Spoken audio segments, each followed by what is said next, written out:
Good morning and welcome to another edition of COVID Calls. I'm your host, Chris Perugin, and today we have a very nice interview with the President of Malta, George Vella, a medical doctor, someone who was also a Foreign Affairs Minister, and obviously has a lot to contribute in terms of this discussion. So we'll be talking to him about his own experience with the living this COVID reality, as well as some of the issues that are being discussed at the moment, in terms of European affairs, in terms of how Malta is faring with this pandemic, and a number of other issues. So I just want to welcome His Excellency onto the show. Hi, Your Thank Excellency, you. can you hear me? Thank you, Chris. Thank you Thank for you. inviting. Thank you very much for being with us. So, Thank you. first of all, happy belated birthday. I think it was your birthday last week, right? It was a different birthday from the ones we used to celebrate in the past. How did It was you only celebrate? me and my wife. You and your wife. Where are you living at the moment? So, Well, at the moment I'm in Satanton. okay, I got caught up here because, as everybody knows, the palace in Valletta is closed for refurbishment, and I actually have been here since August of last year. okay. I'm missing my house in Zaytun, but I mean during this since March, the first week of March, we've been literally locked in. Because obviously you're in the vulnerable age group as well, right? So you're on Of course, almost full lockdown yourself, right? it's no secret. Yeah.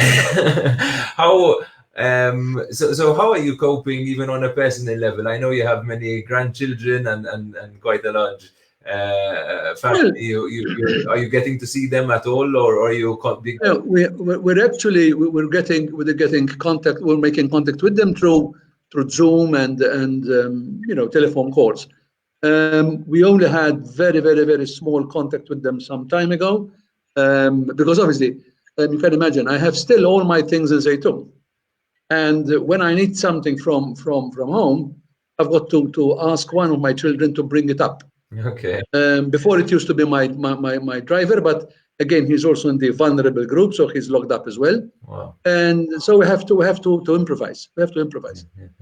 Well, That's the way things are going at the moment. how difficult is it for you to not get to see your grandchildren? Very difficult. Yeah. Very difficult because we're accustomed to having very close and frequent contacts. When I was at home, we hardly missed a weekend in which they were not at home.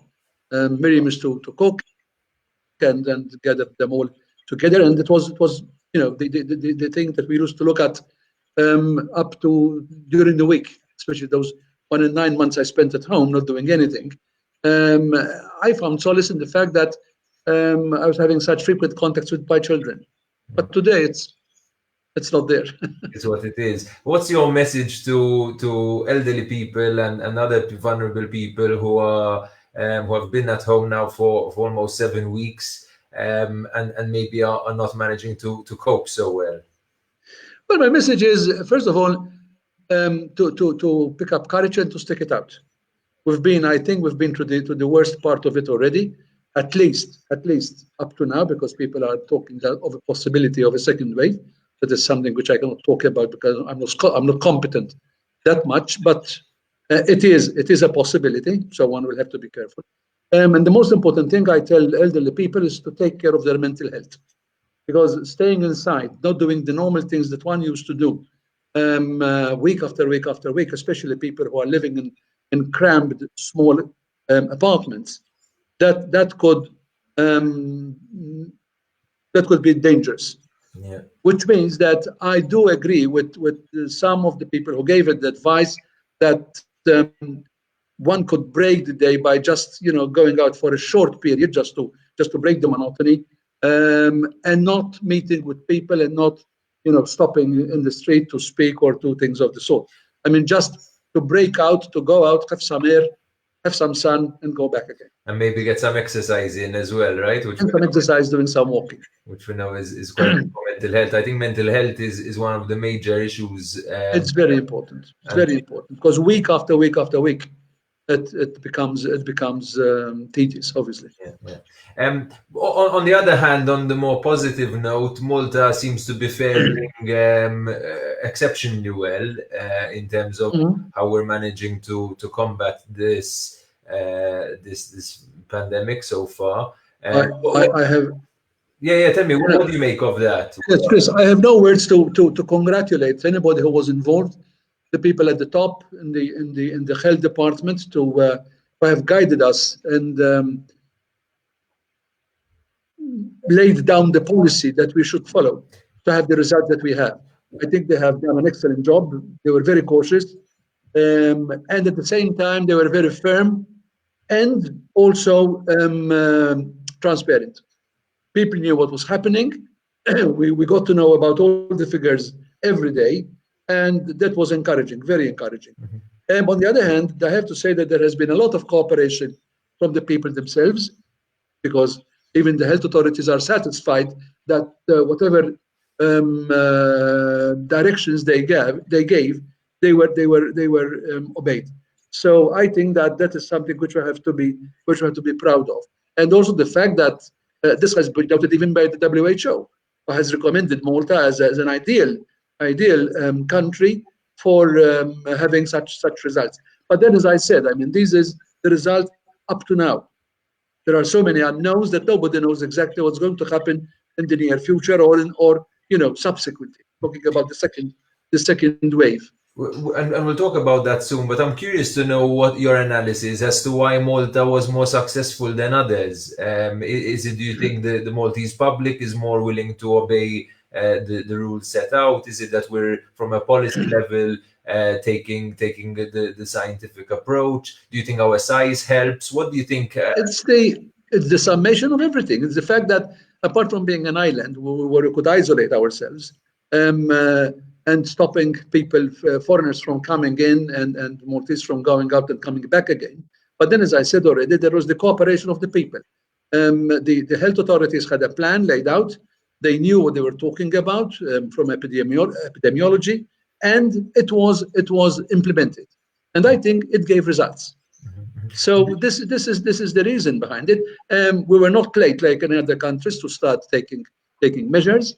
We didn't go into complete lockdown, as a matter of fact. But on the other hand, we had this partial lockdown, which did give results. Many people simply stayed in.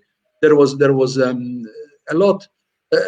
very marked effect on social distancing and people not meeting as they used to do before. I'm sure that there has also been a lot of recognition of the need for personal health and washing of hands, things which have been recommended right from the very beginning, and which I think are behind the success of the strategy. Some people are concerned that our numbers have remained quite low, especially in the moments when we were sort of meant to be reaching our peak.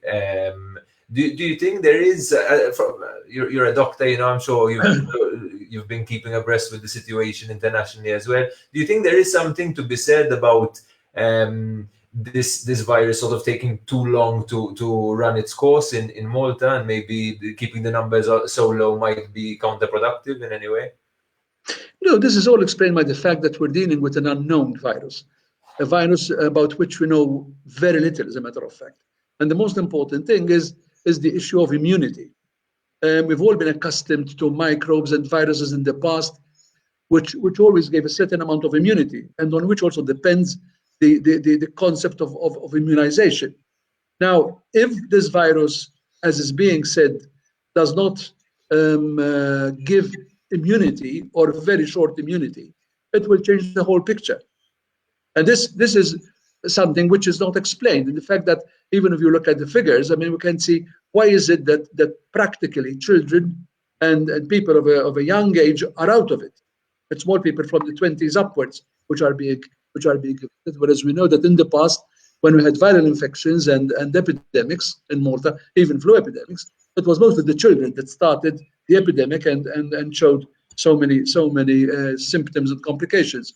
So to explain the figures, it is something which can be done only by epidemiologists eventually, when they look back at the figures, when they look at how things rolled out and compare it with other countries. It's quite evident that there has been a lot or a concentration of cases in highly industrialized areas, like the north of Italy, like Wuhan, like New York, countries where there is air pollution. And again, what's concerning at the moment and what's bothering me a lot is the fact that there is talk about the fact that there could be even the possibility of the virus adhering to particulate matter and floating in the air, which means that could explain even airway transmission, and also why it took the whole of the globe and so in a number of weeks, because practically it's all over the world, much faster than any other virus that I know of, apart from the fact that it is also not respecting temperatures. Normally, virus, when places have got a high temperature, even with us, we used to have the virus in the especially the flu virus in the spring, and then the moment the weather starts turning a little warmer, things started petering out. This does not. I mean, it's not affected by temperatures apparently. So there are a lot of unknowns, which eventually, by studies and papers and publications will be explained. But unfortunately, in the meantime, it is still ravaging and doing such a lot of damage in all these countries. I know it must be quite difficult sometimes to manage the medical and scientific perspective with the policy perspective, right? Because I imagine there is some conflict over there about how much to loosen measures to help the economy versus how worrying that could be from the pandemic point of view. You're someone who has worked in medicine, has worked in policy. What triumphs in such situations, and how can these things be negotiated and reconciled? Well, it's not a question of reconciliation or coming to agreements. It's a question of seeing the most important thing, which is the health of the people. And I think that primarily one should heed and one should try to implement and respect the scientific information and scientific decisions that have to be taken to avoid having of a disastrous effect like we've seen in Italy and other countries. However, the concerns about the impact it has on the economy will also have to be weighed, in the sense that politicians and people who are in power obviously will have to balance between when, or rather have to decide when to find the true balance between easing up restrictions because of positive developments as far as the health situation is concerned, but at the same time also keeping an eye on the damage that's being done to the economy. Because when you've got an economy, let's look at Malta. I mean, when you've got an economy which is practically closed up, especially our dependence on tourism, I can imagine that there is a certain amount of urgency to try to come to the point when one could be in a position to open up. But obviously, any clever politician, anybody who's responsible, I'm sure that our politicians are responsible, will have to say, to put up first the interest of the health of the nation and the people, and then see the impact on the economy and try to make up for that. As we already being told, I mean, it's not going to be a beautiful picture economically. The amount of reduction in the GDP and also the difference in the figure of the GDP and unemployment.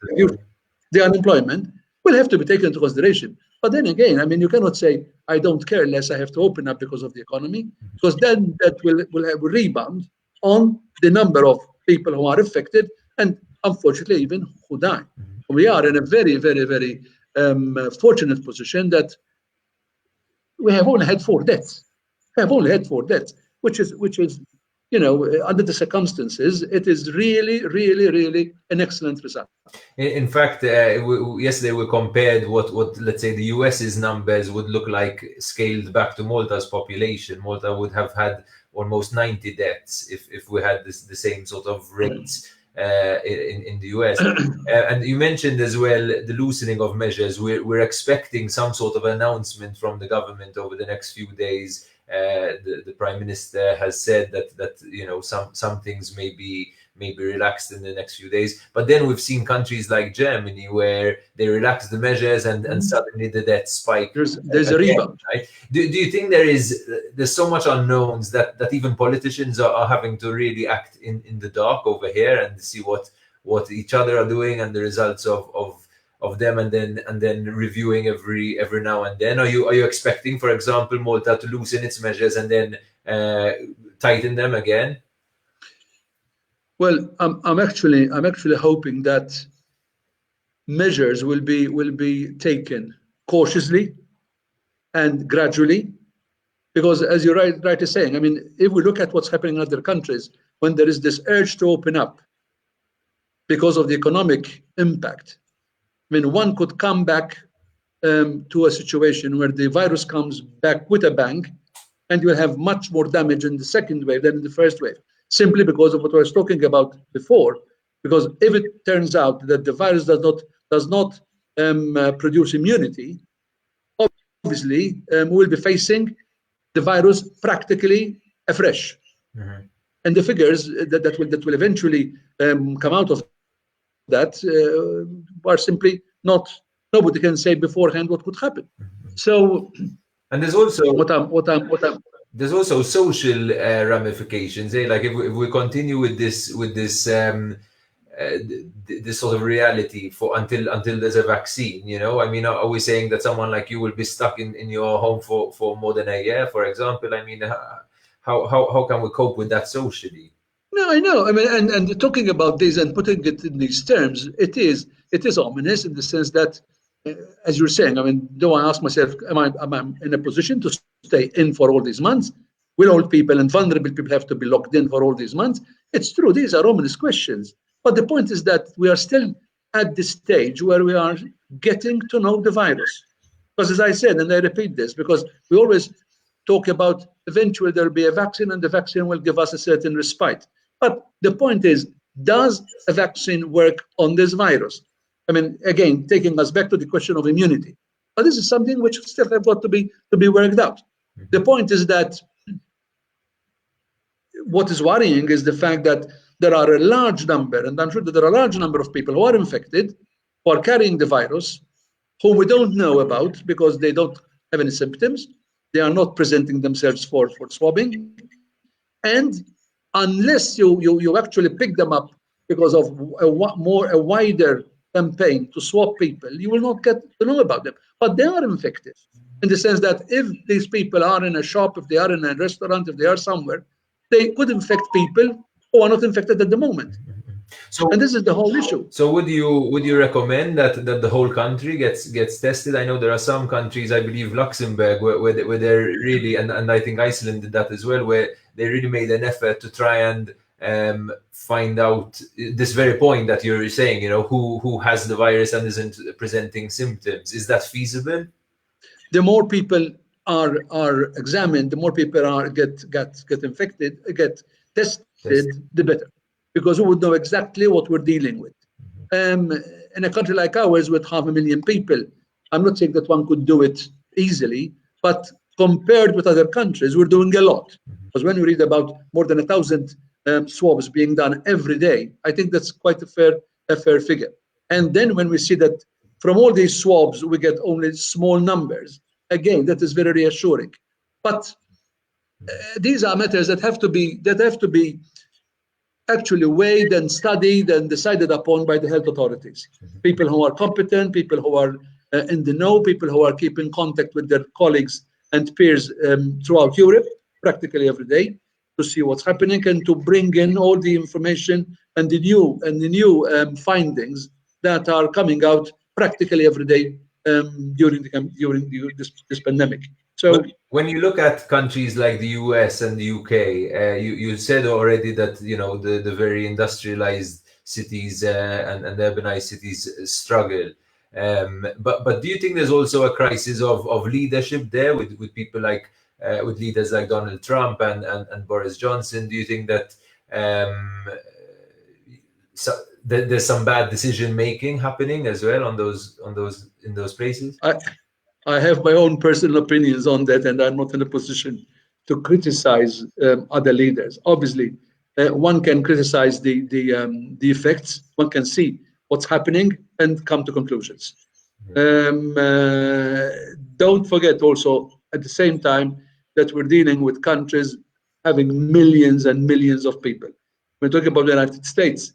We're not talking about one country. We're talking about Malta or UK, which is one country. We're talking about 52, 53 states that each has its own climate, its own population, its own level of development, its own different medical facilities.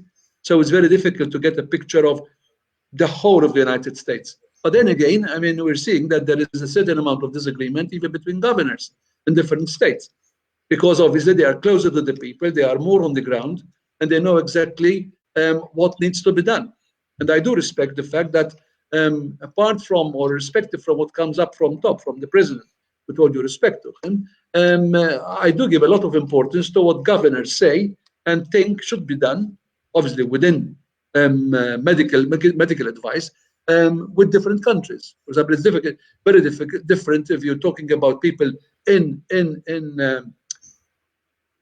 New York and those in, for example, California or Texas. I mean, we have to keep in mind. We have to keep in mind we're talking about a huge continent. Yeah, I guess as well, when you have those sort of disagreements, it becomes harder for the population to obey the rules or to have one sort of direction over there. In Malta, it seems that there's very little criticism towards the government's measures and the direction so far, you know, and maybe that's helped in terms of how people respond to it, right? At the same time, from a journalistic perspective, it's almost a bit scary when there's so much unanimity towards policy. You know, you almost expect there to be. But unanimity comes because there are results.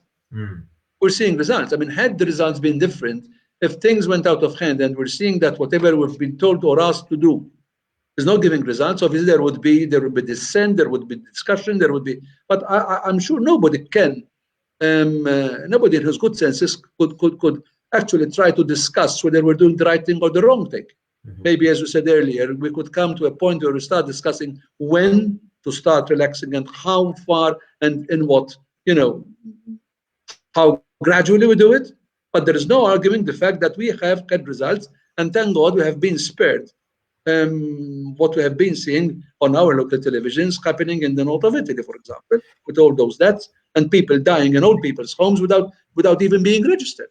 In fact, I think you mentioned the results. I guess the criticism or the divergences in opinions could come now from an economic perspective, because over there the results we don't really know them yet. I mean, what's interesting is yesterday there was a German ratings agency that said Malta will be the best in Europe and the 5th best in the world in terms of coping economically with this situation. But you know, at the same time, you said, you know, the economy is almost at a standstill at the moment. People are losing their jobs. People are losing their disposable income.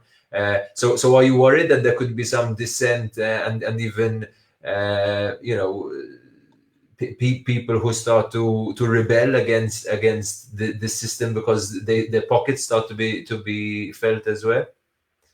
Well, to rebel against the system would be justified if one were to put the blame on somebody. I mean, nobody brought COVID-19 to Malta. It just came to our shores, and we had to face it. Now, we thank God that we were prepared in the sense economically, government, and I'm not, you know, taking any particular partisan sides or anything. What I'm saying is that there was enough money in the kitty to start distributing, to alleviate at least the financial situations of many people who would have found themselves out of a job without any money whatsoever and trying to cope. I mean, at the moment, there's a certain amount of money which is being distributed. People could at least do the minimum with that amount. And I also have to thank the employers, many of them who have contributed, who have collaborated with government to issue also their amount of money to keep the people on the job. I mean, for two particular reasons. First of all, obviously, because they should be respected. That's very important. And secondly, it is also the interests of companies themselves to find these people also available the moment we start opening up. Because this is not going to last forever, obviously. I mean, we'll get out of this. I don't know when, but the moment we get out of it, firms and companies would be in a much better position if they can immediately find the workers to put them back on the job than have to start scouting around again to build up the workforce. So that in itself, yeah. excuse me, And to train them and to get them ready. to train them. No, that in itself is. But the point is, how long can this last? Yeah. I mean, we've seen government sort of distributing these benefits, not as a charity, I would say, by right, because that's why a country saves money. And we were fortunate that over these last years we were having positive economic results, which gave us the opportunity to have some money saved. So this is being distributed at the moment. Obviously, it's going to have a limited impact, and also it cannot last forever. So one will have to start, as we said in the beginning, to start balancing the economic impact and when to start actually relaxing, the regulations and the directions that we've been given to abide by. Out of curiosity, are you very much in touch with the Prime Minister in these times? Does he seek your advice? Do you discuss policy and things like this, or have you not really, or is he too busy to do that? I don't know. What's the dynamic like with the Prime Minister? No, I need not say it myself. He's super busy, I would say. I don't think he needs my advice, obviously, but we do keep contact. I know what's happening, and even I keep contact with certain ministers about certain other issues. But obviously, he's too busy to be how shall I say? He's totally all the time on the job. And the moment he came into power, he obviously found this challenge, which nobody, even the most experienced of prime ministers, would obviously find themselves in deep water to deal with. So I wish him all the best. Yeah, and he was only 1 month in the job before all of this started. Tomorrow is Workers' Day. Obviously, in the context of what we're talking about, it seems there are some reflections to be had there. I mean, up to last year we were celebrating things like practically zero unemployment. Now I think the things will start to change over there. What do you think should be our reflection on Workers' Day tomorrow? Well, actually, tomorrow I'll be issuing a press release. First of all, thanking all the workers for all the work that they've done all these years, because the worker remains the most important resource that we have. And let's not forget that our constitution is a constitution based on work, and that also guarantees. It also speaks of guaranteeing the workers, guaranteeing them jobs, and at the same time also talking about the training that should take place for us to succeed. I'll be reflecting also on the fact that, as you're saying, we're passing through a very difficult moment, and expressing sympathy with those workers that have been laid off, because it's not only a question of not earning money, but also of waking up in the morning and not having anything to do, which is frustrating. And as I said, it also affects people's pride and people's mental health. I'll be reflecting also on the fact and thanking foreign workers who have been with us, because we always speak about Maltese and Godston workers. We also have foreign workers who have been with us for quite some time and who have contributed in no small way to the economy. Apart from the fact that Again, also I'll be talking about the role that unions have played throughout time to ensure that workers get their rights and are assured of protection when there is the need for protection. And at the same time, also thanking those that are retired today for the excellent job they've done to produce the economy that we have today. And lastly, I will talking also about the persons who lost their lives or who were injured during work, and making the emphasis on the need for having better and more enforceable laws about health and security at work. So these are my thoughts about workers, because after all, as I said, I mean, we are all workers, all of us, and there is no work which is inferior to the other. It's a whole chain, and it has to work. It has to work like that throughout. And it's interesting what you say about foreign workers. The Prime Minister had a similar sentiment, recently, where he thanked them for remaining in Malta when they could have left, and also I think workers who I think now we've got a newfound appreciation for certain jobs that we often take for granted, but now we realize, if there weren't people, at our supermarkets collecting garbage, in hospitals, catering. There has been a shift of emphasis on what certain people used to speculate about, which are the most important jobs. I mean, no job is more important than the other, because if the refuse collector does not collect waste material from every morning, imagine what would happen to our health. I mean, we got to realize that when we're in practical partial lockdown, I mean, local produce with farmers and milk are essential. I mean, today, if we went to ask who are the most important persons on the job, I would say that health workers, be it doctors or ambulance drivers, I mean, this is an issue which in the past used to be discussed quite passionately, but this epidemic, this pandemic, has brought us to our senses and made us realize that what is important is not the hierarchy, but what is essential when you come down to situations like the ones we're in at the moment. Tomorrow also commemorates Malta's anniversary to Malta's accession into the European Union. I mean, I don't know if I should ask you whether you think today, EU accession was a good idea, but I think more than anything, I'm interested in knowing how you feel the EU is coping or is contributing in terms of the pandemic, and we'll also speak about migration soon. But I want to know, as a European project today, do you feel that it is living up to what it should be? Chris, in retrospect, after all these years, I do not hesitate to say that the end result, the sum total, was on the positive side. Our accession to the European Union has given us good prospects, especially for young people, opportunities. However, certain sectors which we talked about in the past, that they would be negatively affected, we proved to be right. However, Maltese are resilient, and I can say that they made the most of membership. And obviously today nobody speaks about, or rather discusses the possibility of not being there, or that sort of thing.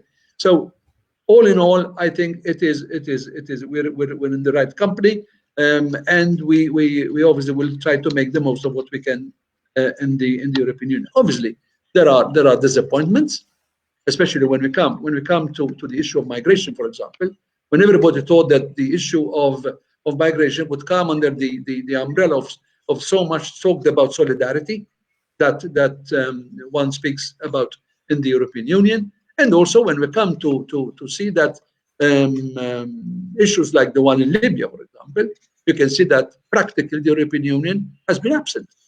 Or rather, I would say there is no complete agreement between all these members of the European Union as to what should be done and what measures are to be taken to make the situation better.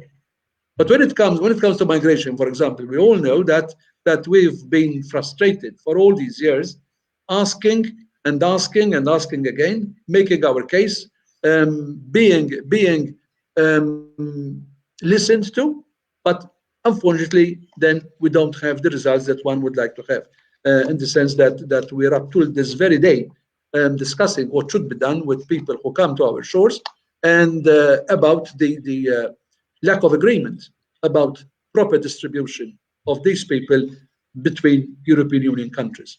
On the other hand, when it comes to situation like this of COVID-19, again, even there we see that many nations have gone back to their own nationalistic policies. Which could get very dangerous. Which could get very dangerous when it comes to a vaccine, right? As you know, are we concerned about Malta's? No. Because from what I understand, there are already agreements, and I think Malta has already been involved in being a member of this agreement, not only on vaccines but also on the procurement of materials, not with COVID, before that, with medicinals and things like that. Obviously, with COVID, we also have seen that certain countries even ignored the freedom of movement across borders of materials. We're talking about personal protective equipment. We're talking about ventilators, when we know that countries sort of kept the material for themselves and didn't want it to go to where it was destined to go. But what I'm saying is that even with COVID, it is, I would say, each country for itself, because there is no, as far as I see, there is no real European Union policy, apart from the fact that, I mean, they've closed not one but two eyes about the disbursement of funds and money, each country deciding on its own, and there was full use of the resources, the monetary resources of each and every country. What will happen eventually is that the budget, which was being discussed for all those months and years, I would say, the multi-annual financial framework itself will be amended, obviously, because it will not be enough. But then there are guarantees and trusts and donations that are being made use of by certain countries that need them. As I said, with Malta, we had some money in the kitty, so we didn't need all that much. But the relaxation of financial rules within the European Union was, in my opinion, the biggest instrument that happened at the moment, to try to help countries, not be restricted by financial regulations when they come to issue money and when they come to support industries or national initiatives.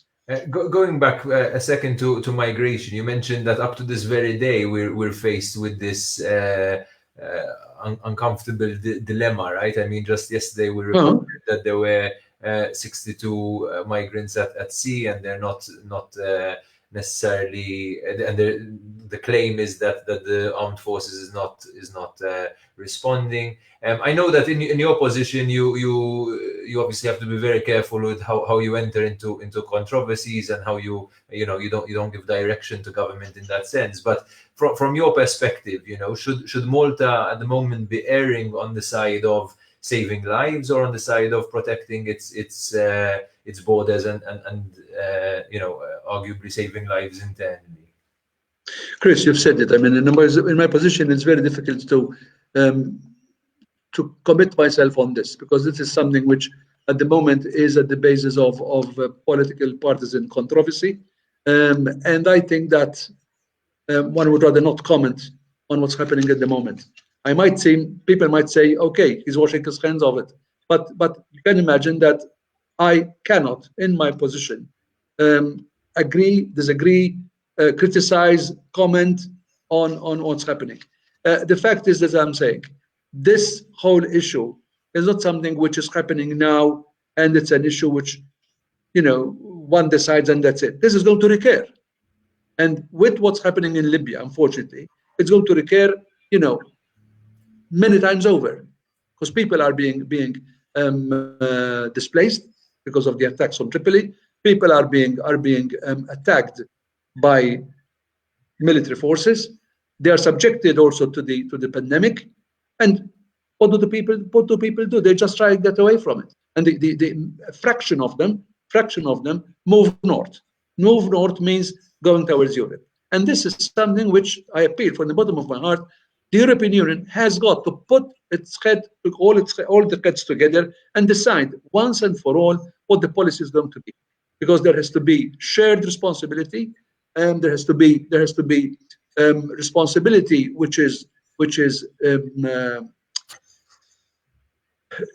there has to be a formula depending on the strength of each country, the population, the size, the economic situation, the GDP. I think this is something which is only fair. But there must also be a humane response, right? In the sense of letting people stay out there at sea is not right, no? It hurts. When you listen about these things, it hurts. But then again, as I said, I don't go into the controversy of each and every case. The issue is that Europe must, and this is not because of any lack of trying from our side. I mean, during my time, before me, after me, when I was foreign minister, we used to talk, and even the ministers of the interior, about the need to have a policy about disembarkation, a policy about distribution, and also a policy about eventual decisions as to where the individual who has been received in Europe, whether it's Italy or Malta or Greece or wherever, is examined to see whether he qualifies or not for refugee status or humanitarian protection. And also then there is also the other aspect of cooperation on seeing that all those that do not qualify are returned back in a coordinated manner with the agreement also with the countries of origin back to their country of origin. But this has got to be done on a European level. It's useless having Malta, Spain, Greece, Italy whining and crying and then stamping their feet if the other countries don't want to cooperate. You cannot make them cooperate, and there is nothing in the European treaties that compels countries to do what they do not want to do as far as migration is concerned. That is something which depends on each and every country. And unfortunately, I have to say that even when there were instances where countries were asked to voluntarily declare a number of migrants they would like to have, even when they said we'll take X migrants, eventually they did not take them. What I think should be explored, and this is just a personal idea, is the fact whether there are other countries outside the European Union which would be interested in taking these migrants as refugees in their own countries. And I'm not speculating. I mean, when I remember that in the 47, 48, a lot of Palestinians, for example, ended up in Colombia, which is on the other side of the Atlantic. So we were doing quite well when we had the United States taking refugees from us in the past, and at the time, the United States took practically twice the amount that all the other European Union countries took from us, which is quite a relief. But when that stopped, obviously the situation with us went from bad to worse. And I think that one should not refrain from just asking whether other countries outside the European Union would be willing to take refugees from the European Union or from ones that we receive. And in fact, I believe success on that front in America. But we're drawing to the end of this interview, and I want to, before we conclude, I want to ask you about your work in terms of the presidency, especially things like Listrina. I know that on a normal year, the work would have long begun, and a lot of efforts would be being done right now. What are you focusing on a day-to-day basis in your work, and what should we expect from a big event like Listrina this year? Look, obviously the work of the presidency has boiled down to practically nothing, because the agenda is empty. Cancellations of meetings started coming in thick and fast right from the very beginning. We're only doing what run-of-the-mill sort of things. What I'm concentrating at the moment is obviously what I've promised, is the fact that I wanted to see that the discussions on the possible reforms of the Constitution are followed through. and that is something which will occupy us a lot. But referring to Malta Community Trust Fund, it's a big headache. The Community Trust Fund is, as you're saying, in a fix, because we cannot organize anything to start with, because of you cannot have public demonstrations or public meetings. Secondly, the financial situation with companies, firms, individuals in Malta, it doesn't lend itself positively for donation accumulation or asking of funds and donations. Yeah. So we have to see how we're going to organize some sort of events, because even though money is not coming in, money is still going out, maybe because people are still obviously having their mitzvahs. People are still coming for social donations, and we're talking about millions. We're talking about millions. So we are at the moment trying to wait a little bit to see how things are going to develop, because, as we said in the beginning, we cannot say exactly what's going to happen in the coming weeks. But it's already late. I mean, we're beginning May tomorrow, and we have up to now we have not organized anything like what used to be organized in the past to try to collect funds for Listrina. It's a very bleak situation. I see it with heavy heart, but we have to face it. As I said, we're trying not to miss on anybody who's asking for help, especially people with oncology drugs, which, I mean, I hate to repeat it, but people have to realize that we're not talking about pittances. We're talking about thousands of pounds for single doses. And these amount to millions when we're talking about practically a million, more than a million a month, which is something very, very ominous when you know that you cannot collect money. But that's the situation. Okay. And it's not of our own making, and we have to do it and see, how best we can come out of the situation. Maybe we'll see some things happening online or that kind of thing. I just want to ask you as well, before we conclude, whether you've seen any positive reflections on this whole situation, anything that you've seen that we should continue to retain in our lives moving forward. First of all, obviously, on the environment.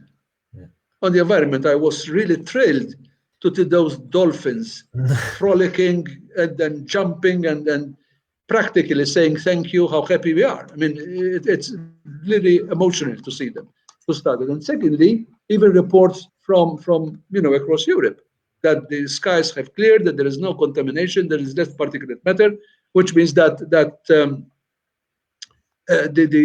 measures that we've taken did have a positive effect on the environment. That's very important. Secondly, there is the issue of solidarity. I mean, I was never, it was never a question whether the Maltese have a good heart, but we have seen recently during these weeks many Maltese coming out of their normal practice and helping others and trying to do errands and trying to help people who because of circumstances and the clampdown cannot do much. And then the last thing I think that we have to realize what we talked about earlier, the importance of certain professions or the certain jobs in the whole of the economy. Yeah. I mean, I cannot say, I don't have words to express the admiration that I have for all those people in the whole chain of those that are looking after our sick people, our elderly people. I mean, who have actually camped in old people's home and stay away from their family to stay with the old people in our people's home, to stay with prisoners in Corday. I mean, these are the positive things that came out, and I'm sure that if we are clever, we have to sit down after all this passes and try to analyze exactly what were the characteristics that came out during this whole challenge. This is a challenge, but I have full faith in the Maltese, because I said earlier, are very resilient, and I'm sure that out of this, something good will come out. I mean, you mentioned the environment before, and I think one thing that this shows us is that the battle against climate change it doesn't have to be as daunting as we've made it out to be. You know, maybe a couple of weeks. It has showed that there are ways and means Yeah. of dealing with it. Apart from the fact, because this is all combined. I mean, the fact that after COVID, we will definitely be experimenting with new work practices. I mean, what we thought was impossible in the past has proved to be possible, and there are certain voices saying that it could even be better because of the technology that we're using, because of the speed with which one does meetings without having to fly over and contaminate the atmosphere. So yes, the whole issue of work practices will have to be rethought, and I'm sure that new practices will come in. This is something which, again, is on the positive side. Your Excellency, thank you so much for being with us today. I really enjoyed this conversation, and wish you well.